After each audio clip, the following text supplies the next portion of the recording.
Welcome to Pharmacy Lectures, Pharmacy Made Easy, explained by someone who's lived every late night, every viva, and every tough concept. So let's go and make this simple.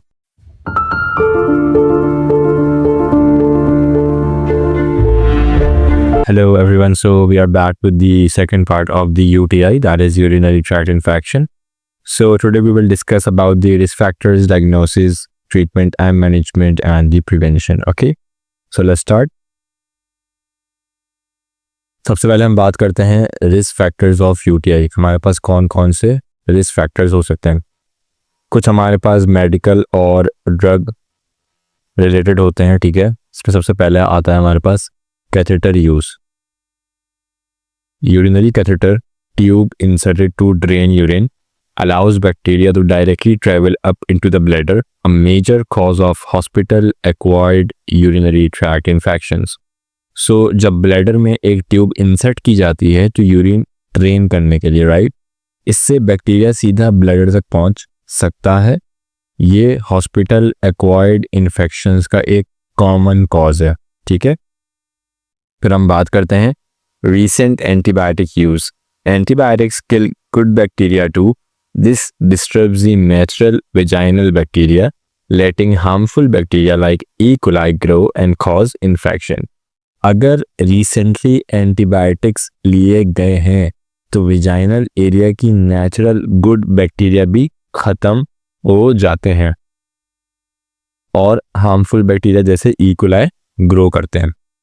फिर हम बात करते हैं spermicide use. Spermicides can irritate the vaginal lining, making it easier for bacteria like E coli to stick and cause infection. ये chemicals vaginal lining को irritate करते हैं और बैक्टीरिया इजीली चिपक जाता है, स्पेशली ई कोलाई की बात करें अगर हम तो. ठीक है, then we will move towards the behavioural factors. सबसे पहला इसमें हमारे पास आता है voiding dysfunction. Not emptying the bladder properly leaves urine behind, which gives bacteria more time to multiply and stick to the bladder wall. जब patient bladder पूरा empty नहीं कर पाता, बचा हुआ यूरिन बैक्टीरिया को ग्रो करने का टाइम देता है. ठीक है, then we have the frequent और recent sexual activity can push bacteria into the urethra, especially in women. This increases the chance of infection, especially in women. ठीक है, सेक्स के बाद बैक्टीरिया यूरेथ्रा तक जा सकता है और इन्फेक्शन कॉज करता है. Then we will discuss about the anatomical physiological factors. The first one is vesicoureteral reflux, VUR, a condition where urine flows backward from the bladder to the kidneys, carrying bacteria upward and increasing infection risk. ऐसी condition जहां urine bladder से kidney तक वापस जाता है और साथ में बैक्टीरिया भी जाता है. ठीक है, Female anatomy. Women have a shorter urethra, only 4 cm versus 25 cm in men. It is an MCQ. Making it easier for bacteria to reach the bladder. Women's का जो urethra होता है वो that is small, only for 4 cm, and इसलिए bacteria easily bladder तक पहुंच जाता है. Okay. So if we discuss about the third one, that is called pregnancy. Hormonal changes relax bladder muscles and the growing uterus presses on the urinary tract, making it easier for bacteria to grow. Hormonal changes से bladder muscles relax हो जाते हैं, uterus urinary tract को press करता है जिससे bacteria easily grow कर सकते हैं या करते हैं, right? So okay. Now, if we discuss about the genetic factors, the first one is called family history. UTIs may run in families, suggesting a genetic tendency. अगर फैमिली में किसी को UTIs होता रहा हो तो चांसेस बढ़ जाते हैं. Sensitive uroepithelial cells. Some people have bladder cells that allow bacteria to stick more easily. कुछ लोगों के bladder cells बैक्टीरिया को easily stick करने की जगह देते हैं, right? Vaginal mucus properties. The mucus layer in some women might support E. coli attachment, making them more prone to UTIs. कुछ women का vaginal mucus E. coli को easily bind करने देता है. Okay. So now we will move towards the diagnosis of UTI. So the first one is current diagnosis method. हमारे पास कौन कौन से हैं, ठीक है। लैब टेस्ट एंड प्रोसीजर्स की अगर हम बात करें, सबसे पहला इसमें आता है urine sample analysis. Most common method checks for bacteria, white blood cells और ब्लड इन यूरिन, ठीक है। यूरिन सैंपल टेस्ट किया जाता है बैक्टीरिया, WBCs या ब्लड डिटेक्ट करने के लिए। Then we have the urine culture, grows the bacteria in a lab to find out which one is causing the infection। Bacteria को ग्रो करके पता लगाया जाता है कि कौन सी टाइप इन्फेक्शन कॉज कर रही है।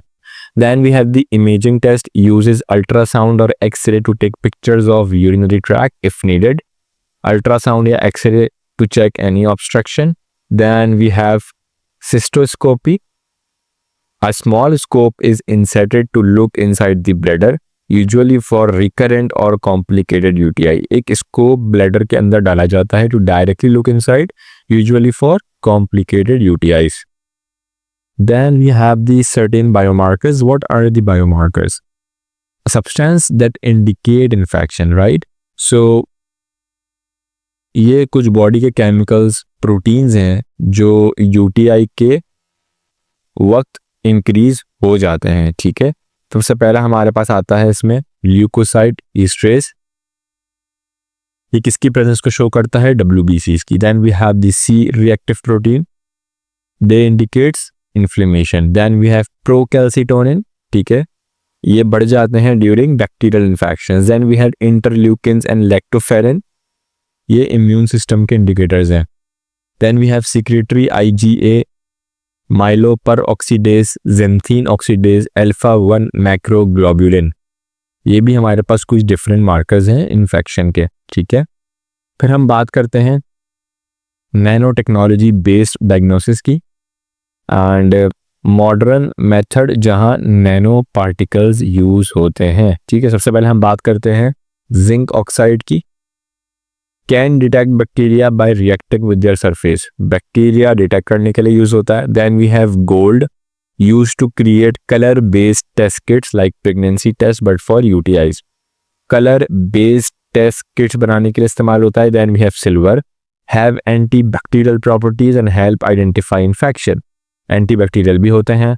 Then we have magnetic, help capture and separate bacteria from urine samples, bacteria को यूरिन से सेपरेट करने के लिए इस्तेमाल करते हैं। Then we have self assembly nano particles,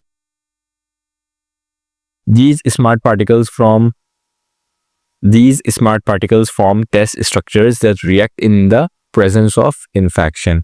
infection detect करने के लिए स्मार्ट स्ट्रक्चर्स हम यूज करते हैं। Then we have point of care nano devices, small machines that give quick test results without needing a full lab, mini machines होती हैं हमारे पास जो जल्दी रिजल्ट देती हैं, okay. Now we will move towards the summary of diagnosis of UTI.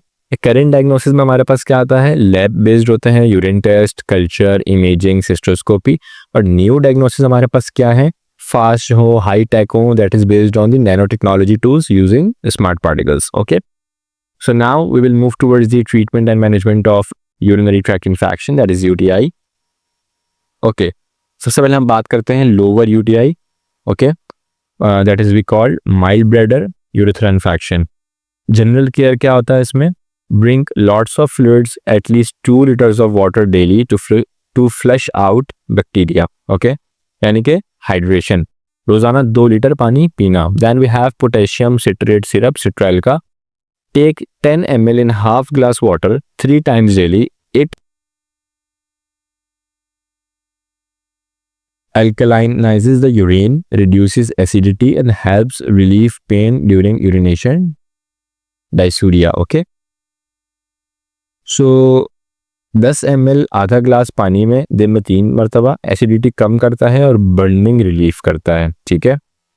Then we have the antibiotics, okay, ciprofloxacin, which is known as ciproxin, 250 to 500 mg हर 12 घंटे 1 से 3 दिन तक। Then we have norfloxacin, noroxin, 400 mg हर 12 घंटे पे 1 से 3 दिनों तक, okay. Now we will discuss the treatment of upper UTI infection. The first one we will discuss is about the antibiotics. We have ciprofloxacin, again ciproxin, 250 mg हर 12 घंटे पे 21 दिन तक देते हैं इसमें, राइट। देन वी हैव ओफ्लॉक्सिसिन या Septran and और हम इसमें क्या देते हैं, अगर हम सिम्टोमेटिक रिलीफ की बात करें तो then we have paracetamol for fever and pain and Citralka for burning urination, ठीक है। Okay, then we will discuss about the chronic pyelonephritis, long term kidney infection. Okay, hard to treat होता है, ठीक है, लॉन्ग टर्म केयर चाहिए होती है। Treatment में हम क्या करते हैं, use an antibiotic that the bacteria is sensitive to based on lab report. Okay, ciprofloxacin, ciproxin 250 to 750 mg once every 12 hours for 3 to 6 months। Okay, यानी कि सिप्रोफ्लॉक्सिसिन देते हैं 250 से 750 mg की रेंज में हर 12 घंटे पे 3 से 6 महीने तक, बिकॉज लॉन्ग टर्म ट्रीटमेंट जाता है इसमें। Then we have other management as well, control blood pressure, hypertension, ठीक है, remove obstruction, stone और anything else, ठीक है, यानी कि किडनी स्टोन वगैरह, नेफ्रेक्टोमी अगर किडनी पस से भर जाए, ठीक है, और VUR जो है नॉर्मली एज के साथ डिसअपियर हो जाता है, ठीक है। फिर हम बात करते हैं क्रैनबेरी जूस की, क्या ये हेल्प करता है? प्रिवेंशन में हेल्प कर सकता है बट ट्रीटमेंट में नहीं, ठीक है। और इसको हम जो है वो ब्लड थिनर्स के साथ यानी कि वारफेरिन के साथ कॉन्ट्रा इंडिकेटेड है because it may increase the bleeding risk. Okay, so now we will discuss about the treatment and management of UTI for children, right.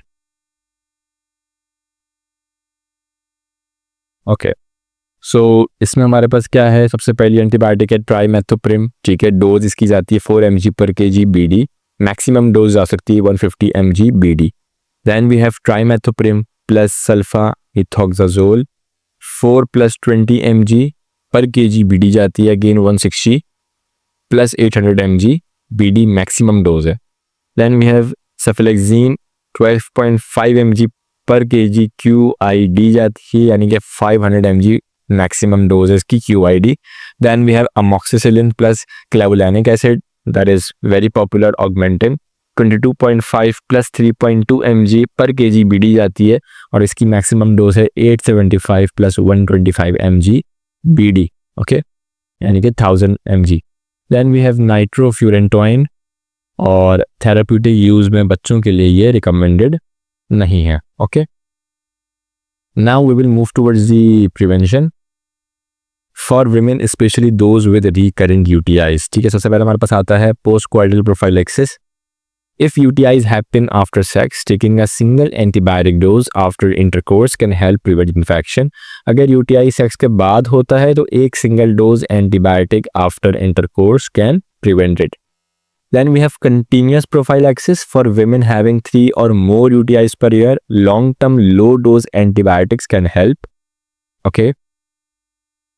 3 से ज़्यादा UTIs पर ईयर, ठीक है, तो 6 महीने तक आप लो डोज एंटीबायोटिक्स देते हो। हमारे पास ऑप्शन में हमारे पास क्या है, TMP SMX दे सकते हो 440 to 200 mg डेली 3 हफ्तों के लिए, ठीक है, यानी कि हफ्ते में 3 दफ़ा। नाइट्रोफ्यूरेंटाइन जा सकती है 50 to 100 mg डेली, सिफलिक्जीन जा सकती है 125 to 250 mg daily, right. Okay, और if UTIs come back after that treatment can be continued for 2 to 3 years। अगर उसके बावजूद भी UTI वापस आता है तो ट्रीटमेंट जो है वो 2 से 3 साल तक कंटिन्यू रहता है। Then we have common daily alternative day antibiotic option, जैसे सारी बातें मैंने बता दी हैं, trimethoprim, TMP SMX, nitrofurantoin and cephalexin वगैरह जो जाती है। फिर हम बात करते हैं for post menopausal women. Okay, same antibiotics as above may be used. Topical oestrogen creams can help reduce UTIs in women with vaginal dryness or thinning atrophic vaginitis। सही है। Then we have lifestyle tips for UTI prevention। Drink plenty of water, flushes out bacteria from the urinary system। पानी ज़्यादा से ज़्यादा पीना, ठीक है। Cranberry juice may help prevent bacteria from sticking to the bladder wall। okay, but avoid it if you are taking a blood thinner like warfarin. Wipe from front to back prevents bacteria from the anus reaching the urethra, okay. It prevents the contamination. Then urinate soon after sex, flushes out any bacteria that may have entered the urethra, यानी कि urinate after intercourse. Avoid harsh feminine products, scented sprays, powders and douches can irritate the urethra and increase risk. यानी कि avoid scented feminine products. Then we have consider changing birth control. Diaphragms or spermicides can increase UTI risk. Discuss safer options with your doctor. Okay. So ये था हमारा UTI का part 2 and UTI has been completed. अगर आपको समझ आया हो तो वीडियो को ज़रूर लाइक करें, सब्सक्राइब करें, बेल आइकन को प्रेस करें ताकि आपको आने वाली हर वीडियो को नोटिफिकेशन मिल सके. अपने फ्रेंड्स के साथ शेयर करें, ठीक है. चैनल को ज़रूर सब्सक्राइब कर दें. And signing off until next lecture. Till then, take care of your health, revise your notes and keep memorizing. So best of luck for your exam. So this was Pharmacy Lectures, Pharmacy Made Easy, because I have been through where you are right now and I know how hard it gets. So if this helped you, pass it on, take care, keep learning, and Allah Hafiz.